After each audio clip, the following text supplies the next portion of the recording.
इसीलिए कहा जाता है ना कि कुछ दाग अच्छे होते हैं, एडवर्टाइजमेंट में भी आता ना, मेरा रब। अगर कोई किसी से, कोई लड़की किसी से मोहब्बत करती है, कोई लड़का किसी से मोहब्बत करता है और अल्लाह उसको अगर अता नहीं करता, तो क्या अल्लाह इस बात पर खादिर नहीं है कि अल्लाह उससे बेहतर उसको अता करे? अब उन्होंने क्या किया, खिज़र अलैहिस्सलाम ने, सैयदना खिज़र ने अब उनको बताया, ये इस वजह से कि कहीं वो इस इल्म से महरूम ना हो जाए, क्योंकि वो नहीं जानते थे ना कि कश्ती को क्यों तोड़ा गया, वो नहीं जानते थे ना कि उस बच्चे को क्यों कत्ल कर दिया गया, वो नहीं जानते थे ना कि वो जो दीवार थी उन्होंने उसको क्यों तामीर किया। मूसा अलैहिस्सलाम जानते थे इस बात को? नहीं जानते थे, इसीलिए तो सवाल कर रहे थे। तो अब सैयदना खिज़र क्या कहते हैं कि चल अब मैं तुझे क्या करता हूँ, तुझे बताता हूँ कि मैंने ये काम क्यों किए। आगे की आयत में आइए, पारा नंबर 16 जो है, वहां से ये पूरी बात अब शुरू हो रही है। हाँ अब देखिए, अब क्योंकि वो सबर नहीं कर सके ना, आगे की आयत आप देखिए।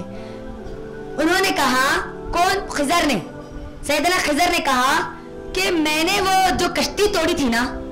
अब यहाँ पर के अल्फाज पर जरा आप सब लोग गौर करना मेरी बहनों, जो आपको आज समझाना चाहती हूँ। आज ये जो सूफीज़्म है ना, जिनका स्कूल ऑफ थॉट पूरा का पूरा जो शिरकियाँ है ना, वो इन्हीं वजह से, हज़रत सैयदना खिज़र के वाक़े से ही ये अपने पूरे दलाइल लेते हैं। आज पूरे दलाइल वो इन्हीं से लेते हैं। पहले मैं, उसके बाद हम, उसके बाद अल्लाह, है ना, अनल हक, हम, मैं अल्लाह हूँ, मैं रब हूँ।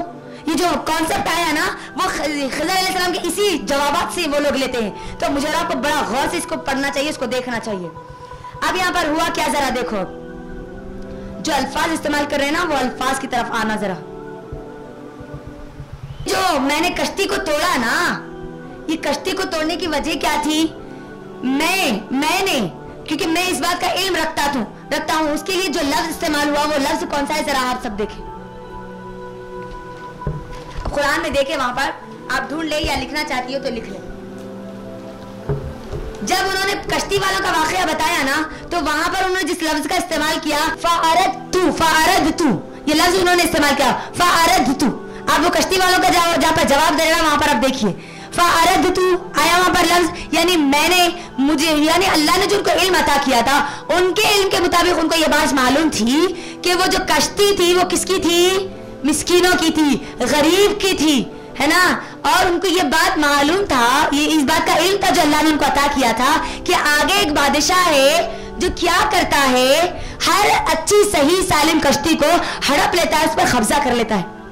तो यहाँ पर सैयदना खिज़र ने इसीलिए उसके तख्ते को तोड़ा, ताकि जब ये कश्ती वहां पर पहुंचे तो ये ऐब को देखकर वो बादशाह कश्ती को छोड़ दे और वो मिस्किनों के पास चली जाए, और जो चली जाए तो वो लोग उसको बना लेंगे।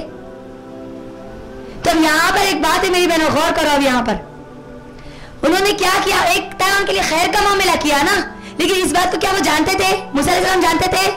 नहीं जानते थे, इसीलिए सवाल किया ना उन्होंने। और वहां पर जो लफ्ज इस्तेमाल किया, क्या लफ्ज इस्तेमाल किया उन्होंने, जरा बोले मुझे? फ़अरदतु, मैंने, है ना। अब उसके बाद जब वो बच्चे को कत्ल किया ना, जब वो बच्चे को कत्ल किया, तो वो बच्चे को जो कत्ल करने की जो वजह बताई, क्या बताई? कि हमने इरादा किया, हम का लफ्ज वहां पर आया, फ़अरदना, हमने इरादा किया। यानी अब उनके इल्म के मुताबिक, खिज़र अलैहिस्सलाम के, सैयदना खिज़र के मुताबिक ये बात तो मालूम थी कि जो बच्चा है, अब जो बच्चा जो दिख रहा, ये नाफरमान है, लेकिन ये बात मालूम नहीं थी कि फ्यूचर में भी ये नाफरमान रहेगा, क्योंकि उसके बारे में सैयदना खिज़र, अल्लाह उनके जो अल्फाज को अल्लाह पूरा यहाँ पर रिपीट करता है, और कुरान का एक एक लफ्ज सच्चा है यकीनन। तो यहाँ पर खिज़र कहते हैं कि जो बच्चे को मैंने कत्ल किया ना, इस वजह से कत्ल किया, हमने इरादा किया, हमने यहाँ, इसका मतलब वो जानते थे कि वो बच्चा नाफरमान है, लेकिन फ्यूचर में होगा या नहीं होगा, क्योंकि गैब का इल्म तो किसी को नहीं है। तो यहाँ पर अल्लाह की उन्होंने रहनुमाई ली, तो अल्लाह ने उनकी मदद की कि हाँ, ये फ्यूचर में भी क्या है, नाफरमान है। और इसके जो माँ बाप है ना, वो ईमान वाले हैं, और इसके माँ बाप कहीं इसके कुफ्र की वजह से, इसकी नाफरमानी की वजह से कहीं वो भी कुफ्र में ना पड़ जाए, इसीलिए अल्लाह ने हुक्म दिया कि वो उसको कत्ल कर दे। अब इस बात को मूसा अलैहिस्सलाम नहीं जानते थे। फ़अरदना ये लफ्ज याद रखें आप, यहाँ पर मैं आगे आपको लेकर आऊंगी। अब उसके बाद जब बस्ती वालों का जब वाक़या आया, वो बस्ती की जो दीवार उन्होंने बनाई थी, दीवार को पूरा तामीर कर दिया था, वहां पर सैयदना खिदर ने जो अल्फाज इस्तेमाल किए वो क्या थे? फ़अराद रब्बुक, फ़अराद रब्बुक, मेरे रब ने ये इरादा किया। अब यहां पर गौर करें, वो जो दीवार जो उन्होंने बनाई थी, सैयदना खिदर कहते हैं कि अल्लाह ने मुझे ये बताया, क्योंकि वो खुद भी नहीं जानते थे, है ना। अल्लाह ने उनको बताया कि उस जमीन के वहां पर वो दीवार के नीचे क्या है। अल्लाह कहता है, अल्लाह ने उनको बताया कि ये दीवार के नीचे 2 यतीम बच्चों का खजाना है जो उनके नेक बाप ने दफन किया था। उनका बाप बड़ा नेक था और अल्लाह ताला चाहते थे कि ये बच्चे जवान होने के बाद उस माल को, उस खजाने को हासिल करें, क्योंकि अगर ये दीवार गिर जाती तो कोई भी उसको ले लेता और वो उन तक नहीं पहुंच पाता, है ना। तो अब यहाँ पे अल्लाह ने कौन सा लफ्ज इस्तेमाल किया? खिजर ने क्या इस्तेमाल किया? जरा जोर से बोले। फ़अराद रब्बुका, मेरे रब ने इरादा किया। तो अब ये जो सूफीज़म है ना, इन लोगों ने जो शिर्क के रास्ते खोल लिए ना सैयदना खिजर के वाक़े से, कि वो उन्होंने कहा ना कि पहले वो एक थे, उसके बाद हम हुए, उसके बाद रब बना, है ना। तो अब लिहाजा हम एक होते हैं, फिर उसके बाद हम बन जाते हैं, उसके बाद वो अल्लाह बन जाते। यही आया अनल्लाह, है ना, मैं अल्लाह हूं, अनल हक, हम अल्लाह है। सूफीज़म का यही यहाँ पर आया ना, यही उनका पूरा अक़ीदा यहाँ पर आया। और वो लोग ये दलील देते हैं कि देखो मछली वहां पर, मुर्दा मछली जिंदा होकर गई नहीं गई जहां से खिजर अलैहिस्सलाम आए। अब जो खिजर अलैहिस्सलाम वो किस डायमेंशन से आए हमको नहीं पता, लेकिन हमको ये बात जरूर बताई गई कि वहां पर एक मछली ने सुरंग बनाई थी। अब वो सुरंग से आए या कहां से आए, अल्लाह ने हमको ये बात नहीं बताई। ये इस बारे में किताबुल्लाह और सुन्नत रसूल खामोश है, लिहाजा हमको भी खामोश रहना चाहिए। लेकिन यहाँ पर बस हमको सिर्फ ये समझना चाहिए। तो अब यहाँ पर हुआ कि ये लोग क्या कहते हैं कि जहां वली अल्लाह होते हैं वहां पर मछली मुर्दा जिंदा हो जाती, मुर्दा मछली जिंदा हो जाती। तो जहां पर अल्लाह के वली रहते हैं, क्या वहां पर मुर्दे जिंदा नहीं होते? अब्दुल कादिर जिलानी की खबर के बाद मुर्दा जिंदा नहीं होते, वो तो वली अल्लाह है ना। यहां से लिए वो दलील। बात क्या समझ में आई? क्या इस तरह की तावील सहाबा ने की? ये अहम है। मैं इसीलिए मैंने आपको कहा ना, पहली शुरुआत में, वाक़या शुरू होते वक्त ही मैंने आपको बता दिया, सही इल्म की तरफ जाना। कोई भी तावील अगर कुरान और हदीस के मुताबिक नहीं है तो हम उसको नहीं ले सकते। और यही क्या करा, यही शिर्क की तरफ लेकर गया ना, गलत इल्म, है ना। मुर्दे जिंदा नहीं होते, मछली जिंदा हो गई जहां वली अल्लाह थे। तो अब अब्दुल कादिर जिलानी के पास यहां पर अब मुर्दे जिंदा नहीं होते। देखो किस तरीके से मोड़ा गया, किस तरीके से तावील निकाली गई। तो अब यहां पर हमको यहां पर बात समझना है कि वहां पर उन्होंने पहले वाक़े में मैं क्यों कहा, फिर हम क्यों कहा, फिर रब। अब देखो खिजर अलैहिस्सलाम जो थे, सैयदना खिजर, उनको भी गैब का इल्म नहीं था ना, इसीलिए उन्होंने वहां पर वो लफ्ज क्या इस्तेमाल किया? फ़अराद रब्बुक, में रब ने इरादा किया कि हम क्या करें, इसको क्या करें, तामीर करें, ये दीवार को ठहरा करें सीधा। कोई नबी भी नहीं जानता, कोई अल्लाह का वली भी नहीं जानता, सैयदना खिजर भी नहीं जानते गैब के इल्म को, तो फिर कोई बाबा, कोई वली, कोई पीर, कोई फकीर, कोई मुरीद कैसे जान सकता है? अल्लाह के नबी को भी गैब का इल्म नहीं था, उतना ही जितना कि अल्लाह ने उनको बताया। अब यहाँ पर देखिए ना, जो इल्म खिजर को है, सैयदना खिजर के, वो इल्म मूसा अलैहिस्सलाम को नहीं है।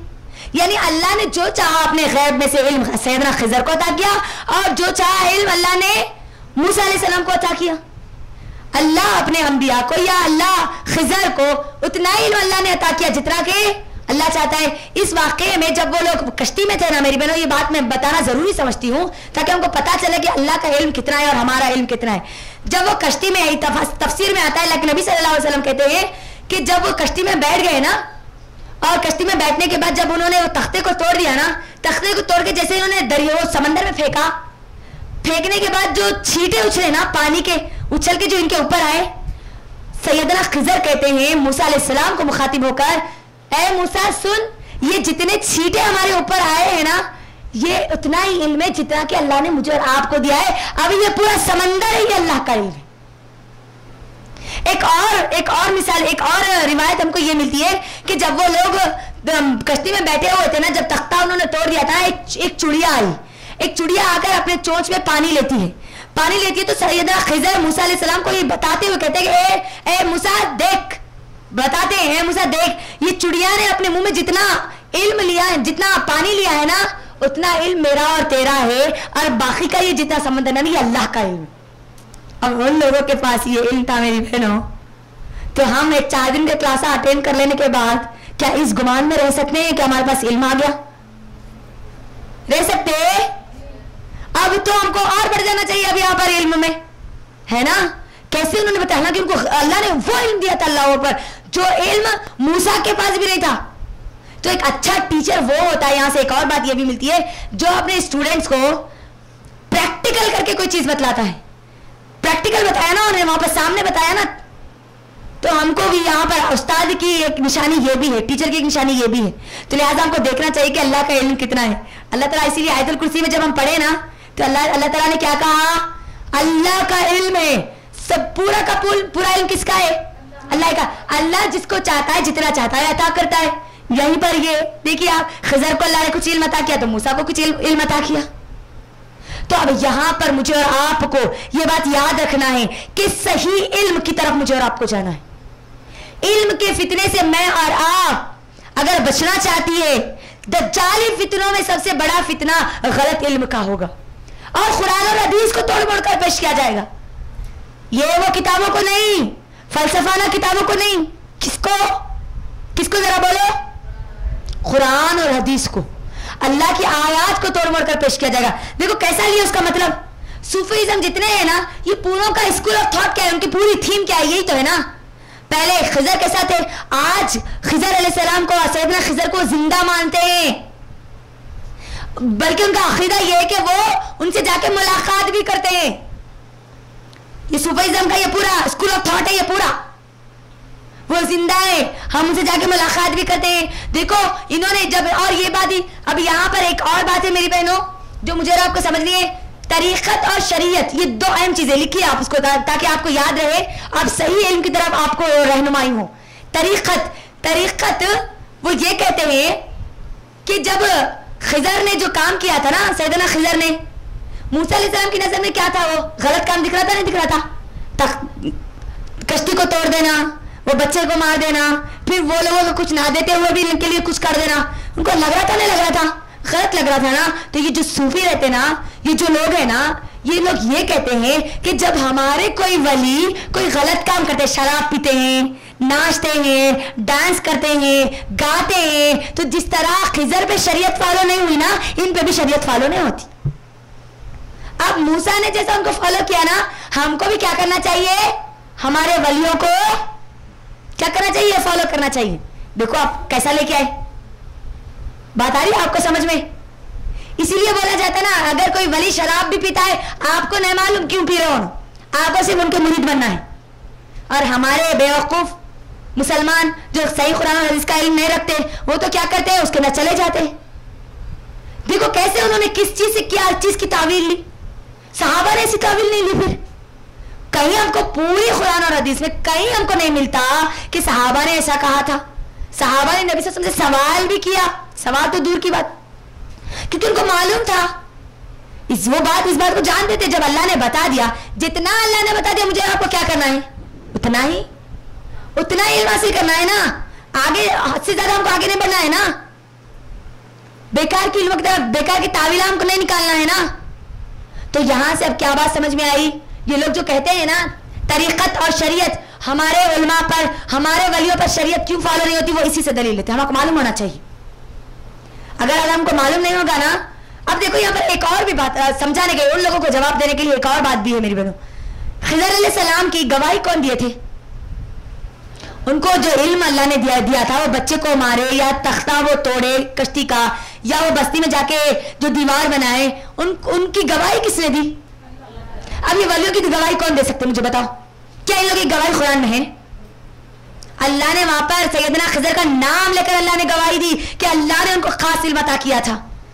ये तो अब ये वली शली, अब जितने भी है ना, ये पीर दिद्दा, जितने भी है ना, मुरीद, जितने भी है, उनकी तो कोई गवाही हमको नहीं मिलती। तो हम कैसे मानेंगे इस बात को? अक्ल के नाखून लीजिए, गफलत से उठिए, अकीदे तौहीद पर आइए।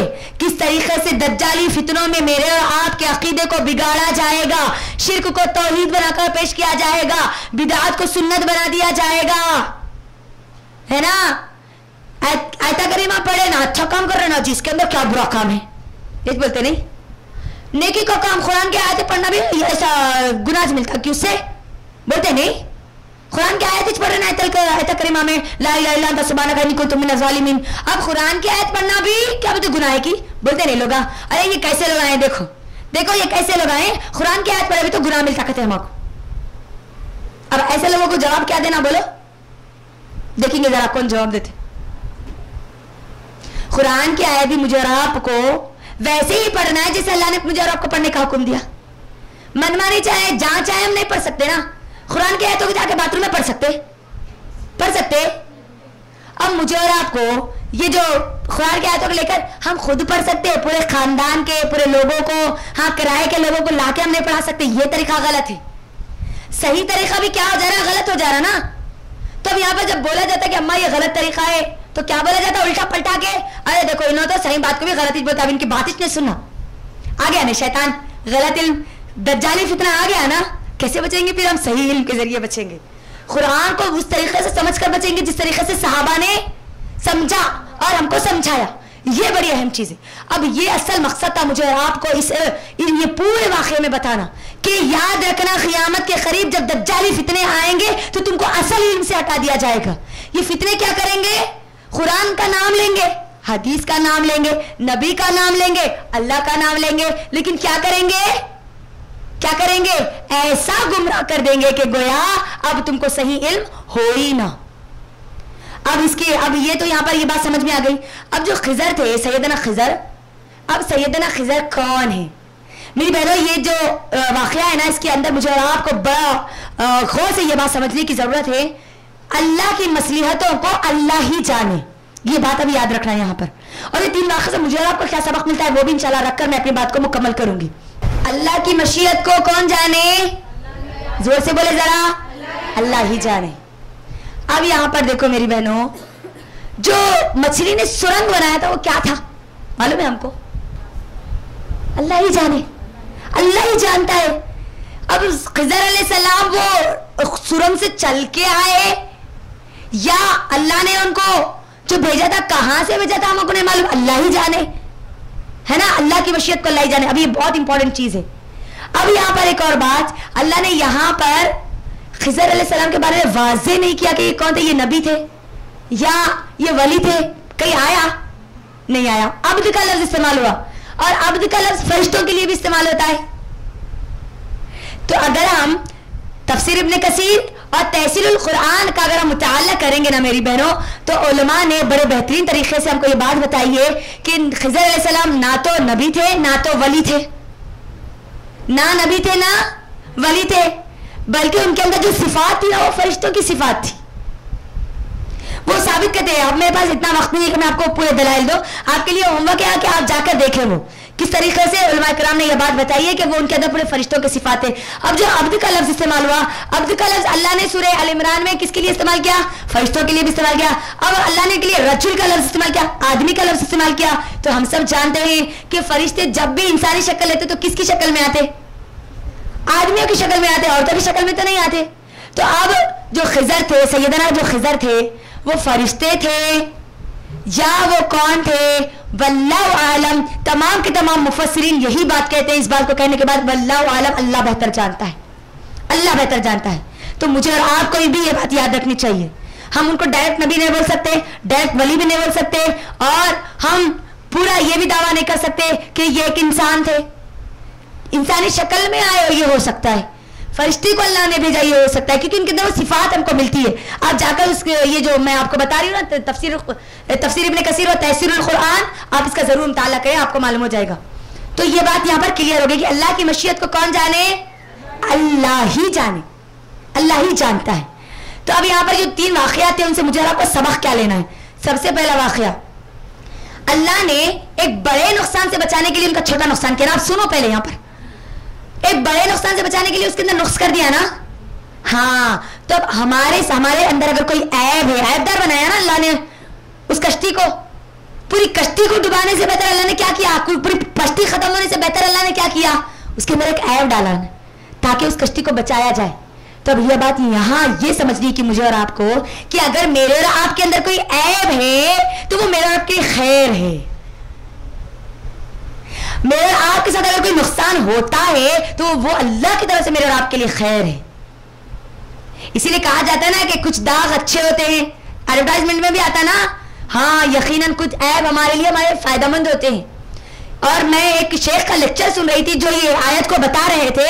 उन्होंने कहा कि कैसे हमारे लिए हर चीज खैर होती है। जरा गौर करें, अगर कोई औरत काली है, खूबसूरत नहीं है, और एक औरत गोरी है, बहुत ज्यादा खूबसूरत है, और उसके अंदर ये ऐब है एक किस्म का, अगर देखा जाए, अगर वो काली है तो ये ऐब उसको हो सकता है बहुत बड़े बेइज्जती के काम से उसको बचा ले, है ना। अगर कोई उसकी तरफ देखे, उसको रेप करने की अगर कोशिश करे, उसका चेहरा ही देख के दूर हट जाए, है ना। और कोई खूबसूरत है, उसको नेमत है, लेकिन वो नेमत उसके लिए एक बेइज्जती का सबब बन जाए। बात आ रही है आपको समझ में? आज हमारी नौजवान लड़कियां, नहीं हम ऐसा कहीं कोई की, उन्होंने इतने खूबसूरत है, अल्लाह उनको इतनी अच्छी नाक दिया, अल्लाह उनको इतनी अच्छी आंख दिया, इतने अच्छा सपरा जिस्म दिया, तो खूबसूरत कलर दिया। अल्लाह जितना दिया ना वो मेरे और आपके लिए उतना ही खैर है। बात आई समझे? पहले वाकये से अल्लाह जैसा बनाया ना, जो ऐबों के साथ बनाया ना, अल्हम्दुलिल्लाह हमारे लिए वो खैर है। अगर अल्लाह हमारे लिए खैर नहीं बनाता तो फिर क्या होता? हमारे लिए नुकसान होता, है ना। और इसके अंदर एक और बात भी है, मुझे और आपको ये बात समझना है, वो लड़के वो लड़कियां जो एक दूसरे से मोहब्बत के नाम पर अगर उनकी शादियां नहीं हो पाती, या तो वो अपने आप को कत्ल कर लेते हैं, या खुदकुशी कर लेते हैं, या कोई ना कोई बदनुमा दाग वो माशरे पर छोड़ देते हैं, उन लोगों को चाहिए कि वो ऐसे वाकयात से नसीहत हासिल करे। अल्लाह जानता है अगर कोई यकीनन किसी से मोहब्बत करते हैं, निकाह करना चाहते हैं, लेकिन अल्लाह अगर नहीं चाहता उनका निकाह करवाना, तो इसकी वजह यह है उसके पीछे यह है कि अल्लाह उसमें तुम्हारे लिए कोई ना कोई खैर रखा, कोई ना कोई खैर जरूर है, इसीलिए अल्लाह उसके अंदर रुकावटें डालता है। तो हमारे पास हमारी नौजवान यूथ क्या करती है? या तो अपने आप को खत्म कर लेती है, या लोगों को खत्म कर देती है ना। यहां पर वो नौजवान लड़के और लड़कियां इस बात को भी याद रखें, अल्लाह अकबर, मेरा रब, अगर कोई लड़की किसी से मोहब्बत करती है, कोई लड़का किसी से मोहब्बत करता है, और अल्लाह उसको अगर अता नहीं करता, तो क्या अल्लाह इस बात पर खादिर नहीं है कि अल्लाह उससे बेहतर उसको अता करे? बात आई आपको समझ में? अगर कोई माँ चाहती है कि उसकी बेटी का कहीं निकाह हो जाए, लेकिन वह नहीं होता, तो वो माँ को अला बला फला के शिकायत करने के बजाय इस बात पर यकीन रखना चाहिए कि ये नहीं होने में भी मेरी बेटी के लिए खैर है। और जो लड़कियों के एंगेजमेंट हो जाते हैं ना, एंगेजमेंट होने के बाद भी फिर टूट जाता है, तो वो लड़कियां इस बात को याद रखे, अपने आप को खत्म ना कर ले। कई लड़कियां अपने रगों को काट लेती है ना, हमारे साथ अब ऐसा हो गया, अब कैसा करेंगे, इज्जत चली गई, लोग क्या बोलेंगे, खानदान वाले क्या बोलेंगे, हमारे पर तो ये दाग लग गया। मेरी बहनों, ये दाग तुम्हारे लिए खैर है। हो सकता है ये जो शौहर है तुम्हारी निकाह के फौरी बाद मर जाए, तुम बेवा हो जाओ। देख रहे थे क्या नसीहत हासिल कर रहे थे इसे? अल्लाह हमारे हक में जो फैसला करता है वो क्या है? हमारे लिए खैर है, वही हमारे लिए बेहतर है। लिहाजा अल्लाह के फैसलों को क्या करो, एक खुशी से उसको कबूल कर लो। होता है ना, अगर आप किसी को चाहती है अल्लाह, लेकिन उसके से आपका निकाह नहीं करवाता, या वो लड़कियां जिनके एंगेजमेंट टूट जाते हैं, हो सकता है ऐसा कि वो जैसे निकाह हो जाए वो बेवा हो जाए, शौहर मर जाए, या ये भी हो सकता है कि फिर वो निकाह होने के बाद डिवोर्स हो जाए, कुछ भी हो सकता है ना। तो ये बात को याद रखें, जब भी कोई हमारे साथ अगर कोई काम हो रहा है, कोई ऐसी चीज हो रही है जो हम नहीं चाहते हमारे साथ वो होना, लेकिन हो रहा है, तो समझ लेना कि ये अल्लाह का फैसला है, और अल्लाह के फैसले को अपनी खुशी के साथ, अपने दिल के साथ वेलकम कर लो। मेरा अल्लाह कभी मेरे हक में गलत फैसला नहीं करता।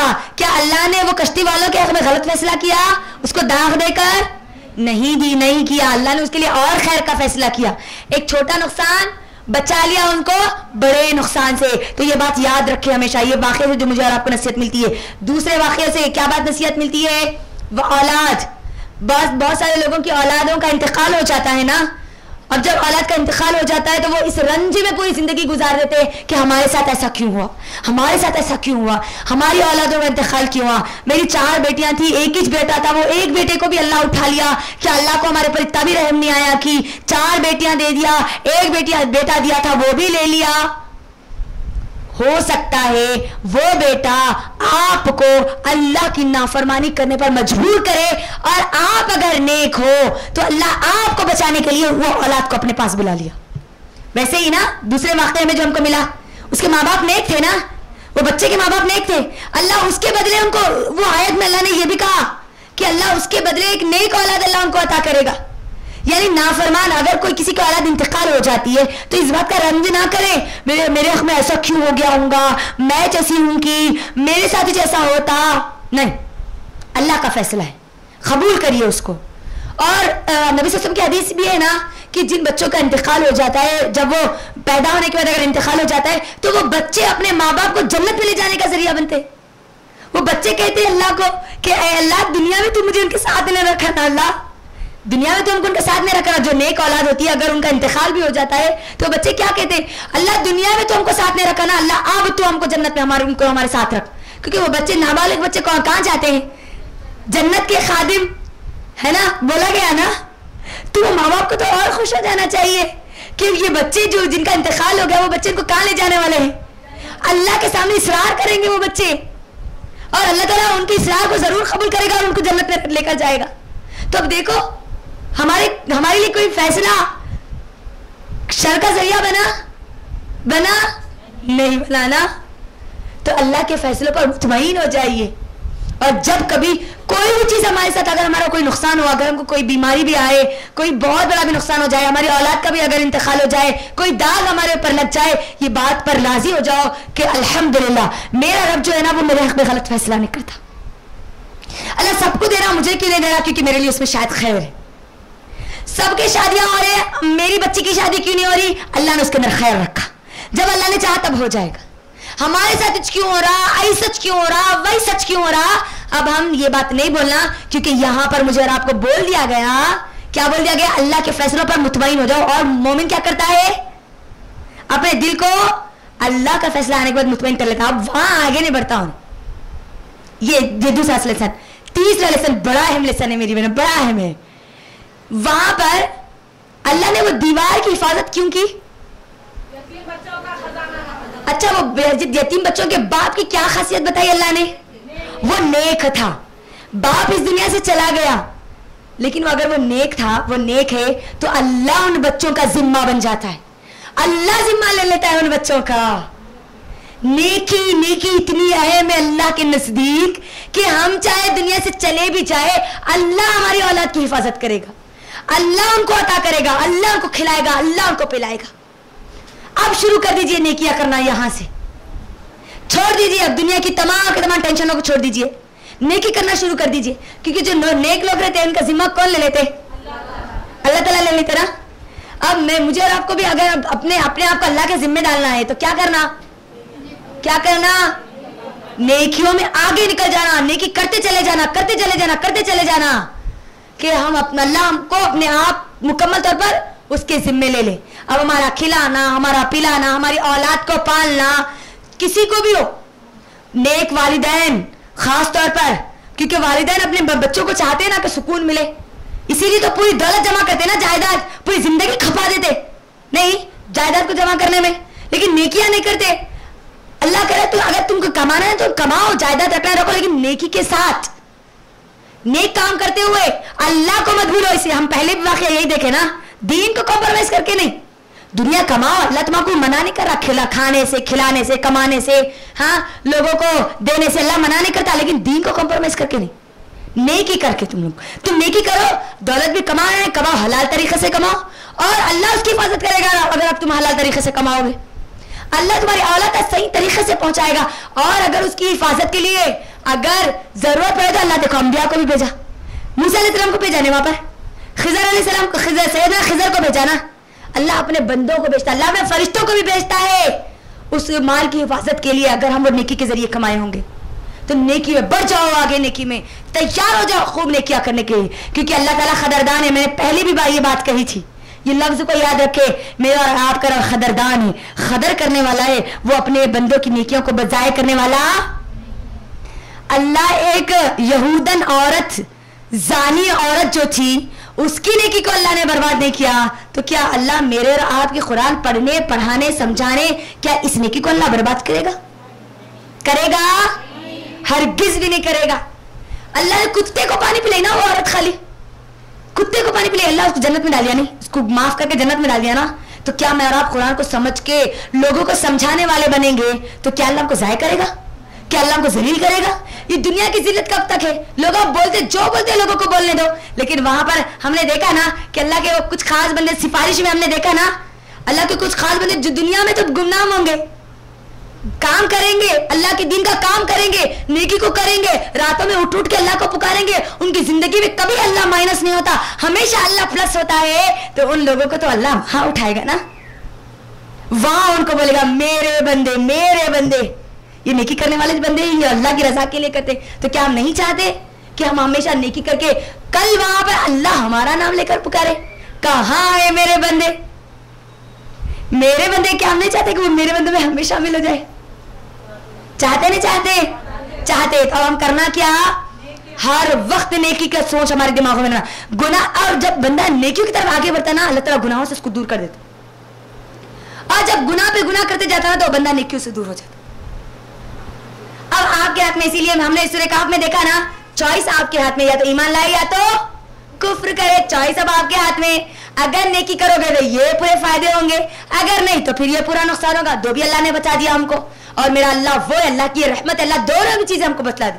अल्लाह चाहता तो ना बताता, अल्लाह को कोई हुजूर अल्लाह ताला बोल सकते थे, अल्लाह को कोई सवाल भी करने वाला नहीं था, लेकिन अल्लाह ने क्या किया? हमको बता दिया ना, देख मेरी बंदी, तू सही तरीके से जिंदगी गुजार के आ, तेरे लिए जन्नत है, आजा जन्नत में आजा, चल जन्नत में सुकून से रहे, अब कोई टेंशन नहीं है तुझे, अब तू मेरी बंदे रहे, बन के रहे। देख, अगर तू अल्लाह उसके रसूल के मुताबिक जिंदगी नहीं गुजारेगी, दीन को कॉम्प्रोमाइज कर लेगी अगर, तो फिर याद रखना तुझे इधर डाला जाएगा। इसलिए अब तुझे सुकून नहीं रहेगा, तू वहां पर अब परेशान रहेगी। तो अब तेरे हाथ में तुझे क्या करना, ये फैसला अल्लाह ने मेरे और आपके ऊपर दे दिया। तो हमको चाहिए कि हम कुरान को समझने की कोशिश करें। इसी से मैं इन्हीं अल्फाज से अपनी बात को मुकम्मल करती हूँ और अल्लाह से दुआ करती हूँ कि ऐ अल्लाह, तू हमको कुरान और हदीस का सही इल्म अता करने वाला बना दे। हमको इन दज्जाली फितरों में है अल्लाह, कुरान और हदीस के सही इल्म रखने वाले उलमा से अल्लाह तू हमको छोड़ने वाले बना दे। ऐ अल्लाह, तू हमको हमारे हर अमल पर अपने आप को चेक करने वाला बना दे, कुरान और हदीस के मुताबिक अमल करने वाला बना दे। ऐ अल्लाह, तू हम तमाम लोगों को हर वक्त तेरे फैसले पर मुतमईन होने वाले बना दे।